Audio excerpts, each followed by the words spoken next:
இப்ப போன வீடியோல என்ன பார்த்தோம்னு பார்த்தீங்கன்னா, ஒரு 23 ஒன் வேர்ட் பார்த்தோம். இப்ப நம்ம என்ன பார்க்க போறோம்னா, 20 கொஸ்டின் பார்க்க போறோம். மொத கொஸ்டின் என்ன கேட்டிருக்காங்க அப்படின்னா, "the form factor of the alternating quantity is the ratio of" அப்படின்னு கேட்குறான். ஃபார்ம் ஃபேக்டர்னா என்னன்னு கேட்டிருக்காங்க.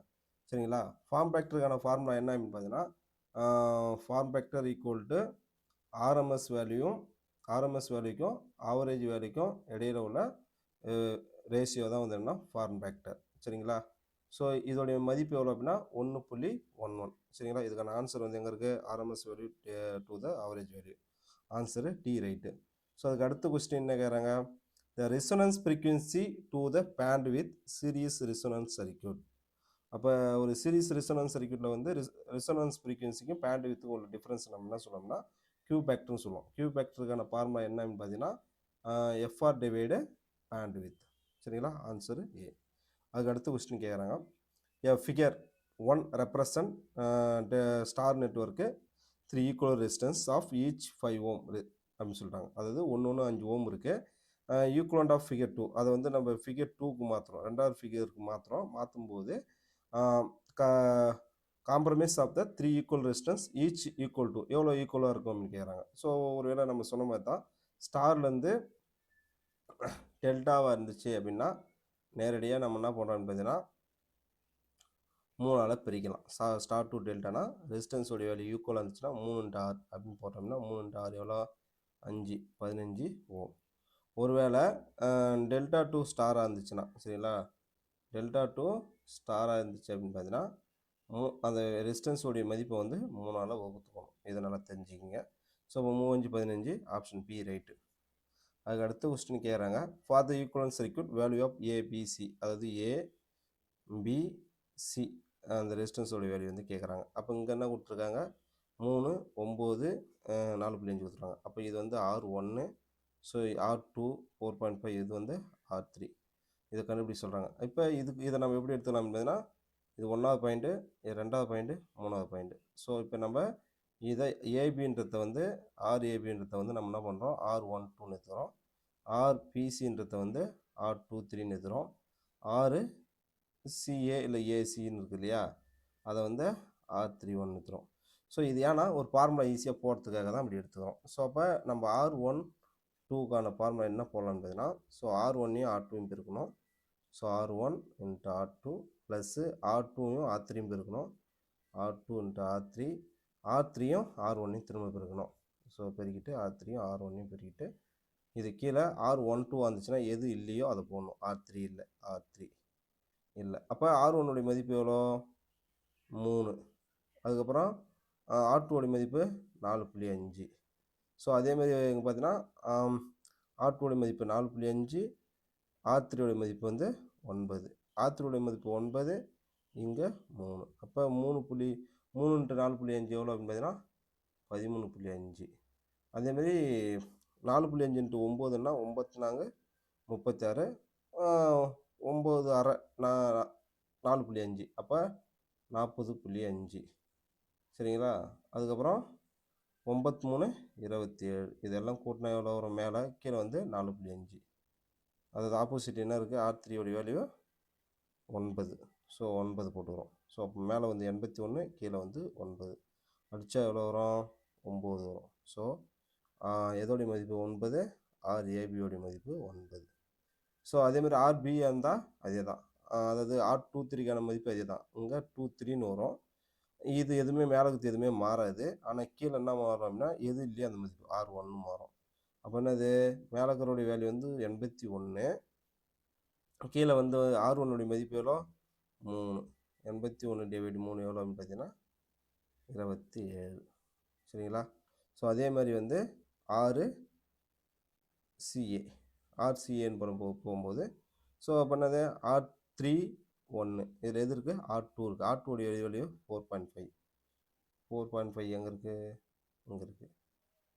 அப்போ 4.5ஆல் வந்து 81 வச்சா 18. ஆன்சர் என்னது? 9 27 18. இதுதான் வந்து ஆன்சராக வரணும்.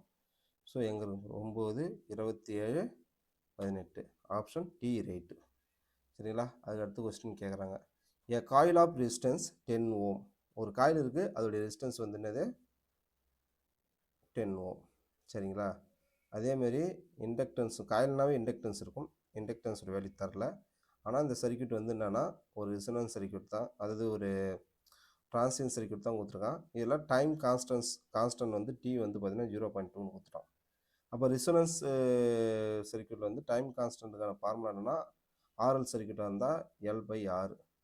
ஸோ டியோடைய வேல்யூ வந்து 0.2, ஆரோடைய வேல்யூ வந்து 10, எல்லோடைய வேல்யூ தெரியுது. இங்கே பெருக்கணும் அப்படின்னா 10×2 எவ்வளோ 2. சரிங்களா? அப்போ 2க்கு 2. ஸோ அதே சமயத்தில் இங்கே ஒரு கொஸ்டின் கேட்குறாங்க. இந்த given network consist of 3 resistance. சரிங்களா? அதாவது ஒரு சர்க்யூட் கொடுத்துட்டான், அதில் 3 ரெசிஸ்டன்ஸ் இருக்குது. 3 ஓமு, அதாவது 4 ஓமு, 3 ஓமு, 6 ஓம் கொடுத்துட்டான். கொடுத்துட்டு சோன் the Thevenin's resistance measure across AB. சரிங்களா? ஏவுக்கும் பிக்கும் இடையில உள்ள ரெசிஸ்டன்ஸ் எவ்வளோன்னு கேட்குறான். சரிங்களா? ஸோ அப்போ இது பேர் ஆர்டிஹெச், ஈக்குவலன்ட் ரெசிஸ்டன்ஸ் கேட்குறான். அப்போ நம்மளுக்கு ஆல்ரெடி தெரியும், என்ன தெரியும் அப்படின்னா ஒரு சர்க்யூட் வந்து நம்ம தெவெனின்ஸ் ரெசிஸ்டன்ஸ் கண்டுபிடிக்கணும் அப்படின்னா வோல்டேஜ் சோர்ஸாக இருந்துச்சு, அந்த சர்க்யூட்டில் வோல்டேஜ் சோர்ஸ் இருந்துச்சு அப்படின்னா, வோல்டேஜ் சோர்ஸாக இருந்தால் நம்ம என்ன பண்ணோம்னா ஷார்ட் சர்க்யூட் பண்ணிடணும். சரிங்களா? அப்போ அந்த வோல்டேஜ் சோர்ஸை ஷார்ட் சர்க்யூட் பண்ணிடலாம். கரண்ட் சோர்ஸாக இருந்துச்சு அப்படின்னா அதை என்ன பண்ணோம்னா ஓப்பன் சர்க்யூட் பண்ணணும். ஸோ ஓப்பன் பண்ணணும். சரிங்களா? இதை வந்து ஓப்பன் பண்ணிடணும். அப்போ ஓப்பன் பண்ணிட்டோம் அப்படின்னா எப்படி இருக்கும் அப்படின்னா 3 இருக்கும், 6 இருக்கும், இங்கே வந்து 4 இருக்கும். ஸோ இதை வந்து ஷார்ட் பண்ணியாச்சு இல்லையா? அப்போ 3, 6, 4. ஸோ இப்போ இந்த 2 சர்க்யூட் எப்படி இருக்குது? பேரலாக இருக்குது. பேரலுக்கான ஃபார்முலா என்னது? R1 × R2 divide R1 + R2 அப்படின்னு வரும். R1உடைய மதிப்பு எவ்வளோ? 3 × 6 ப்ளஸ் கூட்டினா 3 6 9, 3 18, 5 9, 18/9 உடைய மதிப்பு எவ்வளோ? 2 ஓம். ஸோ அப்போ இதோடைய மொத்த மதிப்பு எவ்வளோ? 2. ஸோ அப்போ இந்த சர்க்யூட் அடுத்தது எப்படி மாறும்? இங்கே 4 இருக்கும், இந்த இடத்துல எவ்வளோ இருக்கும்? 2 இருக்கும். அப்போ இதில் எப்படி இருக்குது? சீரீஸாக இருக்குது. சீரீஸாக இருந்தால் கூட்டிக்கலாம். 2 + 4 6 ஓம். ஸோ இதோட ஆன்சர் வந்து ஆப்ஷன் டி 6. சரிங்களா? அதுக்கு அடுத்தது a point which 2 or more element connected together called. அதனால் தெரிஞ்சிங்க, ஒரு சர்க்யூட்டில் இந்த மாதிரி வந்து 2 அல்லது 3 எலமெண்ட் சந்திக்கிற இடம் பேர் வந்து நோடு. சரிங்களா? இது பேர் நோடு. ஒருவேளை ஒரு சர்க்யூட்டில் வந்து ஒரு க்ளோஸ்டு பாத்தாக இருந்தால் இது பேர் லூப்புன்னு சொல்லலாம், மெஷ்ன்னு சொல்லலாம். இந்த ஒரு சர்க்யூட்டில் இந்த மாதிரி வந்து ஒரு எலமெண்ட்டை ஒரு இடத்துலேருந்து இன்னொருத்தர் வந்து கனெக்ட் பண்ணுறதுக்கு பேர் வந்து பிரான்ச். ஸோ அப்போ எது ரெண்டு அல்லது 2 எலமெண்ட் கனெக்ட் பண்ணக்கூடிய இடம் வந்து என்னென்னா node. Option A right. So அதுக்கு அடுத்த கொஸ்டின் கேட்குறாங்க, நார்டன்ஸ் தேரம் ரெப்ரசன்ட். ஒரு நார்டன்ஸ் தேரத்தை வந்து எப்படி ரெப்ரசன்ட் பண்ணுவாங்க அப்படின்னா, சரிங்களா, ஒரு நார்டன்ஸ் தேரத்தை வந்து ஒரு சர்க்யூட் கரண்ட் சோர்ஸ் இருக்கும். சரிங்களா? அந்த கரண்ட் சோர்ஸுக்கு பேரலாக ஒரு இம்பிடன்ஸ் இருக்கும், இல்லை அதாவது ரெசிஸ்டன்ஸ் இருக்கும். அப்போ ஒரு current source with impedance in parallel, இது வந்து கரண்ட் சோர்ஸு, இது ரெசிஸ்டன்ஸ்னு வச்சுக்கலாம். ஏசி இருந்தால் இம்பிடன்ஸ் சேர்த்துலாம். So option B. அதுக்கப்புறம் ஒரு கொஸ்டின் கேட்குறாங்க, is a undesirable current path in electrical circuit. நல்லா தெரிஞ்சுங்க, ஒரு சர்க்யூட்டில் ஒரு க்ளோஸ்டு லூப்பாக இருந்துச்சுன்னா எவ்வளோ கரண்ட் போகும்னு கண்டுபிடிக்கலாம். ஒரு கிர்ச்சாஃப்ஸ் லா வச்சோ, இல்லை மெஷ் கரண்ட் அனாலிசிஸ் வச்சோ, நோடல் வோல்டேஜ் வச்சோ, இல்லை ஒரு பேரலல் சர்க்யூட்டில் வந்து இப்போ ஒரு டிரான்ஸ்ஃபார்மர் சர்க்யூட்லேயும் நம்ம கண்டுபிடிச்சிடலாம். ஓப்பன் சர்க்யூட்டில் வந்து கரண்ட் 0வாக தான் இருக்கும். சரிங்களா? அதனால தெரிஞ்சுங்க. ஆனால் ஒரு கிரவுண்டில் வந்து எந்த வழியில் போகுதுன்னு கண்டுபிடிக்க முடியாது. ஆப்ஷன் சி தான் ரைட் இது. சரிங்களா? அதுக்கு அடுத்து கொஸ்டின் கேட்குறாங்க, super position theorem not applicable. சரிங்களா? சூப்பர் பொசிஷன் தேரம் வந்து டிரான்ஸ்ஃபார்மர் யூஸ் பண்ணலாம், டிபெண்டன்ட் வோல்டேஜ் சோர்ஸுக்கு யூஸ் பண்ணலாம், டிபெண்டன்ட் கரண்ட் சோர்ஸுக்கு யூஸ் பண்ணலாம், ஆனால் நான் லீனியர் எலமெண்ட்டுக்கு யூஸ் பண்ண முடியாது.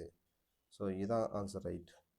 சரிங்களா? அதுக்கு அடுத்து கேட்குறான், ஒரு சீரியஸ் சர்க்யூட் இருக்கான். சரிங்களா? ஒரு ஆர்எல்சி, இதுதான் ஆர்எல்சி சீரியஸ் சர்க்யூட் இருக்குது. இந்த ஆர்எல்சியோடைய சீரியஸ் சர்க்யூட்டில் வந்து பார்த்தீங்கன்னா ரெசோனன்ஸ் ஃப்ரீக்வன்சி எஃப்ஆர் வந்து பார்த்தீங்கன்னா 1 kHz. கொடுத்துரு கொஸ்டின் சொல்கிறோம் சரிங்களா. இதில் குவாலிட்டி ஃபேக்டர் கியூவோடைய மதிப்பு எவ்வளோ அப்படின்னா 100. அப்போ ஈச் ஆர்எல், அதாவது ஈச் ஆஃப் த ஆர்எல்என்சி, ஆர்எல்சியை வந்து நம்ம டபுளாக மாற்றுறோம். அப்புறம் தான் ஒரிஜினல் மதிப்புலேருந்து டபுளாக மாற்றும் போது புதுசாக கிடைக்கக்கூடிய கியூ ஃபேக்டர் வேல்யூ எவ்வளோ இருக்கும் அப்படிங்கிறோம். அப்போ கியூ ஃபேக்டருக்கான ஃபார்முலா என்னென்னா 1/6 √L/C. அப்போ இதோடைய மதிப்பு எவ்வளோ 100. அப்போ நம்ம புதுசாக மாற்றக்கூடிய மதிப்பை நம்ம கண்டுபிடிக்கணும்னா ரெசிஸ்டன்ஸ் வேல்யூ வந்து 2வது, அப்போ 2 × 6. இண்டக்டன்ஸ் வேல்யூ வந்து 2வது, 2 × L. கெப்பாசிட்டன்ஸ் வேல்யூ வந்து 2வது, 2 × C. அப்போ இந்த ரெண்டையும் கேன்சல் பண்ணிடலாம். ஆனால் இங்கே கேன்சல் பண்ண முடியும். அப்போ நம்ம இந்த 1/2 வந்து வெளியே எடுத்துட்டோம் அப்படின்னா இங்கே என்ன இருக்கும் 1/6 × √LC இருக்கும். இது எதுக்கான ஃபார்முலா கியூ ஃபேக்டருக்கான ஃபார்முலா. அப்போ கியூ ஃபேக்டரோட மதிப்பு எவ்வளோ 100. அப்போ 1/2 × 100 இதை அடித்தா எவ்வளோ வரும் 50 வரும். ஸோ இதோட வேல்யூ வந்து 50. அதுக்கடுத்து கொஸ்டின் கேட்குறாங்க, என்ன கேட்குறாங்க, 2 ரெசிஸ்டன்ஸ் ஆர் கனெக்டட் இன் பேரலல். சரிங்களா, 2 ரெசிஸ்டன்ஸ் இருக்குது, பேரலல் பண்ணுறோம். ஸோ அப்போ என்னது ஒரு ரெசிஸ்டன்ஸு இன்னொரு ரெசிஸ்டன்ஸு ரெண்டையும் பேரலாக கனெக்ட் பண்ணுறோம். கனெக்ட் பண்ணி ஒரு சப்ளை கொடுக்குறோம். கொடுக்கும்போது இதில் இது 40 வாட்ஸ் போகுது, இது 40 வாட்ஸ் போகுது. அப்போ டோட்டலாக எவ்வளோ பவர் வரும் அப்படிங்கிறாங்க. அதை நல்லா தெரிஞ்சுங்க. பேரல் சர்க்யூட்டாக இருந்தால் பவர் வந்து ஆட் பண்ணிக்கணும். சீரிஸ் சர்க்யூட்டாக இருந்தால் ப்ராடக்ட் பண்ணி சம் பண்ணிக்கணும். P1 + P2. அப்போ ரெண்டையும் கூட்டினா 80 வாட்ஸ். ஸோ அதுக்கு அடுத்த கொஸ்டின் கேட்குறாங்க, for the circuit shown flow. ஒரு சர்க்யூட் இருக்குது பாருங்கள் அப்படின்னு சொல்லியிருக்காங்க. Heaven that voltage drop across R2 is 5. R2 வந்து 5 வோல்ட்டு. சரிங்களா, R2 மதிப்பு 5 வோல்ட்டு. R3 வந்து பார்த்தீங்கன்னா voltage drop across R3 is 3 volt. இது 3 வோல்ட்டு. அப்போ த டோட்டல் சர்க்யூட் ரெசிஸ்டன்ஸ் எவ்வளோ 36. ஸோ மொத்தமாக இது எல்லா ரெசிஸ்டன்ஸையும் கூட்டினோம்னா 36 ஓம். சரிங்களா, முடிச்சுக்கிங்க. ஸோ இப்போ வந்து கால்குலேட் த ரெசிஸ்டன்ஸ் உடைய மதிப்பு. அப்போ நல்லா தெரிஞ்சுங்க, சீரிஸ் சர்க்யூட்டில் வந்து 8 வோல்ட் இது எடுத்துச்சு அப்படின்னா மீதி 10 வோல்ட் வந்து R1 எடுத்துக்கும். அதான் இதான் இந்த கான்செப்ட். சரிங்களா, அப்போ ஏன்னா மீதி இதெல்லாம் பார்த்தோம். அப்போ நம்மளுக்கு தெரியும் ஒரு கரண்ட்டுக்கான சீரீஸில் வந்து கரண்ட் சமம். அப்போ கரண்ட்டுக்கான ஃபார்முலா I = V/R. V வந்து 18 வோல்ட்டு, R வந்து 36. ஸோ அடித்தா 0.5 ஆம்ஸ். அப்போ இதுவே எல்லா ரெசிஸ்டன்ஸ்லையும் போகக்கூடிய கரண்ட் வந்து 0.5 தான். அப்போ ரெசிஸ்டன்ஸுக்கான ஃபார்முலா R = V/I. வியோடைய மதிப்பு ஃபஸ்ட்டு வந்து 10/0.5 அடித்தா என்ன வரும் 20. ரெண்டாவதுடைய இது என்னது 5/0.5னா 10 வரும். மூணாவது வந்து பார்த்தீங்கன்னா 3/0.5னா 6 வரும். 20, 10, 6. ஏ தான் ஆன்சர். சரிங்களா, அதுக்கு அடுத்து கேட்குறான், the product of conductance and resistance. அதாவது நல்லா தெரிஞ்சுக்கிங்க, கொஸ்டின் என்ன கேட்குறான் அப்படின்னா கண்டக்டன்ஸையும் ரெசிஸ்டன்ஸையும் ப்ராடக்ட் பண்ணால் என்ன கிடைக்கும், 0ன்னு கிடைக்குமா, இன்ஃபினிட்டின்னு கிடைக்குமா, யூனிட்டின்னு கிடைக்குமாங்கிறான். ஸோ அப்போ கண்டக்டன்ஸ்னானது reciprocal of resistance 1/R.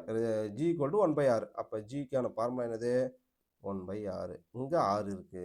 So இது அடிச்சா எவ்வளோ கிடைக்கும் 1 மட்டும் இருக்கும். அப்போ யூனிட்டி. ஸோ அதுக்கு அடுத்த கொஸ்டின் கேட்டுருக்காங்க, the current throw the 8 ohm resistance. அப்போ இந்த சர்க்யூட்டை பாருங்கள், இந்த 8 ஓம் ரெசிஸ்டன்ஸ் வழியாக எவ்வளோ கரண்ட் போகும். அப்போ நல்லா தெரிஞ்சுக்கிங்க, இது ஒரு பெரிய நெட்வொர்க். இந்த நெட்வொர்க்கில் இங்கே ஒரு வோல்டேஜ் சோர்ஸ் கொடுத்துறாங்க. இந்த வோல்டேஜ் சோர்ஸுக்கு பேரலாக ரெசிஸ்டன்ஸ் கொடுத்தாங்க. நல்லா தெரிஞ்சுங்க, பேரலாக ரெசிஸ்டன்ஸ் இருந்துச்சுன்னா இங்கே என்ன வோல்ட் இருக்கோ அங்கே தான் போகும். ஸோ அதனால் இங்கே வந்து அதிகமாக ட்ராப் ஆகாது. ஸோ இங்கேருந்து தான் கரண்ட்டு போக ஆரம்பிக்கும். ஸோ அப்போ அந்த சர்க்யூட் எப்படி எழுதிக்கலாம், அதாவது இந்த படத்தை இப்படி போட்டுக்கலாம். இல்லைங்களா, இது ரெண்டு சீரீஸாக இருக்குது, இங்கே போகிற கரண்ட்டு தான் இங்கேயும் போகும். அதனால் இந்த சர்க்யூட் வந்து இப்படி எழுதலாம். இது 10 ஓம், 8யும் 2யும் கூட்டினா 10, இங்கேயும் 10, இங்கே 5. சரிங்களா, ஸோ இப்போ இதுக்கான ஃபார்முலா என்ன அப்படின்னு பார்த்தீங்கன்னா, ஸோ டோட்டலாக எவ்வளோ இப்போ நம்ம எப்படி வேணாலும் கண்டுபிடிக்கலாம். எப்படி கண்டுபிடிக்கலாம்னு பார்த்தீங்கன்னா, ஒரு நோடல் வோல்டேஜ் அனலைஸ் படி இது வந்து V, இது வந்து I, இது வந்து I1, இது வந்து I2 அப்படின்னு எடுத்துக்கிறோம். ஸோ அப்போ ஐக்கான ஃபார்முலா என்னது, அதாவது V - 10 வோல்ட்டு, V - 10/5. சரிங்களா, ஸோ இதுக்கான ஃபார்முலா என்னது ப்ளஸ்ஸு V/10, இங்கே ப்ளஸ்ஸு V/10 அப்படின்னு எடுத்துக்கலாம். சரிங்களா, ஸோ அப்போ இப்போ நம்ம இதுக்கு வந்து மீசிமா எடுத்தோம் அப்படின்னா எவ்வளோ வரும் பார்த்தீங்கன்னா 10 வரும். ஸோ அப்போ நம்ம என்ன பண்ண போகிறோம், ஃபஸ்ட்டு வந்து 5ல் எத்தனை 10ல் எத்தனை அஞ்சு இருக்குது அப்படின்னா 2 அஞ்சு இருக்குது. அப்போ 2v. ஸோ -20 சரிங்களா, ப்ளஸ்ஸு என்னது plus V plus V equal to 0 சரிங்களா. இப்போ அந்த 20 அண்ணாண்ட போச்சுன்னா 20 தான், ப்ளஸ் 20 ஆகிடும். இங்கே எவ்வளோ இருக்கும், 4v இருக்கும். எவ்வளோ இருக்கும், 4v இருக்கும். அப்போ வியோடைய மதிப்பு எவ்வளோ, 20ல் எத்தனை வி இருக்குது, 5v இருக்குது. ஓகேங்களா, அதாவது 20ல் எத்தனை நாள் இருக்குது, 5 நாள் இருக்குது.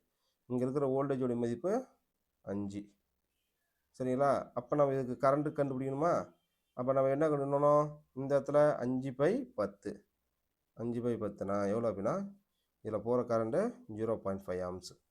ஸோ அந்த மாதிரி ஷார்ட்டாக போட்டணும். இதுக்கான ஆன்சர் வந்து ஆப்ஷன் பி 0.5. நல்லா சொல்லியிருக்காங்க. ஒரு கொஸ்டின் என்ன கொடுத்துருக்காங்கன்னா, a capacitor charger through the resistance R then time constant the circuit. ஒரு கெப்பாசிட்டர் இருக்குது, ஒரு ரெசிஸ்டன்ஸ் இங்கே இருக்குது, இது வழியாக தான் வந்து சார்ஜ் ஆகுதுன்னு சொல்கிறாங்க. அப்போ இதுக்கான டைம் கான்ஸ்டன்ட்டுக்கான ஃபார்முலா என்னென்னா T = 1/RC. ஸோ எங்கே இருக்குது, ஆப்ஷன் பி ரைட்டு. அதுக்கப்புறம் கேட்குறேன், which of the following is not equivalent of watts. வாட்டுக்கு எது ஈக்குவலண்ட் கிடையாது. அப்போ பவருக்கான ஃபார்முலா கேட்குறான். பவருக்கான ஃபார்முலா V × I. அப்புறம் இன்னொரு ஃபார்முலா என்னது I²R. இன்னொரு ஃபார்முலா என்னது V²/R. சரிங்களா. இன்னொரு ஃபார்முலா என்னது, எனர்ஜிக்கான ஃபார்முலா பவர் × டைமா.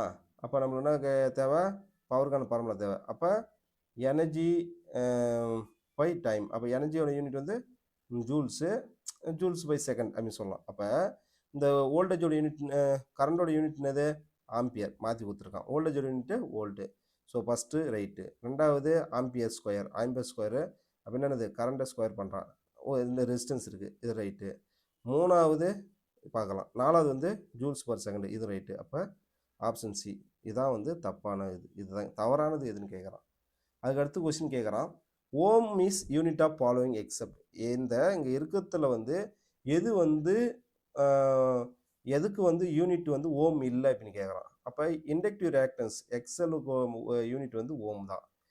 கெப்பாசிட்டிவ் ரியாக்டன்ஸ் எக்ஸிக்கான யூனிட்டும் ஓம் தான். ரெசிஸ்டன்ஸுக்கான யூனிட்டும் ஓம் தான். அப்போ கெப்பாசிட்டன்ஸ்க்கான யூனிட் தான் ஓம் கிடையாது, யூனிட் வந்து ஃபேரட். ஸோ இது ஆன்சர் ரைட்டு.